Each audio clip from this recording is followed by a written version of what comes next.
Hello guys, good evening. Ito na naman ang iyong ina. Magluluto tayo ngayon guys ng tinolang manok. Ayan guys, oh. Puro lang yan siya guys, wings. Puro wings ang aking binili na na manok. Yan, puro lang siya wings. Kasi mas gusto nila yung puro wings or puro hita, ganon.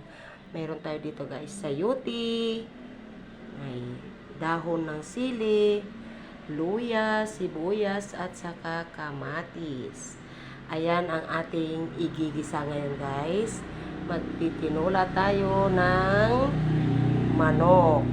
Let's go guys, gigisa na tayo.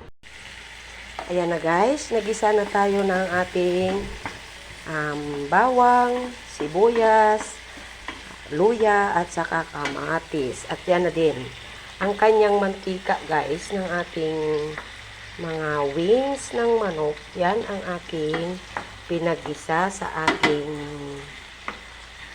sibuyas, kamatis, bawang, at saka luya. Ayan siya guys. I-ano lang muna natin to. Tanggalan na natin siya ng at i-prito-prito lang muna natin siya guys. Saglit. Ayan, nabaligtad ko naman din yan siya, kaya pwede na yan siya. Lagyan ng tubig. Ayan siya guys. Okay guys, yan naluto na ang ating tinulang manok. Luto na rin ang ating sayuti. Ilalagay na natin to ang dahon ng sili. Ayan. Ilagay na rin natin to ang kanyang bunga para bumango. Ayan na siya guys. Yan, masarap maghigop ng sabaw kasi malamig ang panahon. Malamig ang panahon ngayon guys.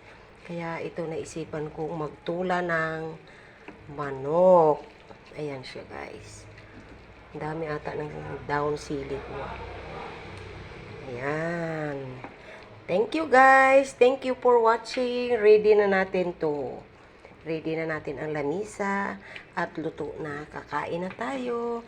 Thank you guys. Thank you for watching.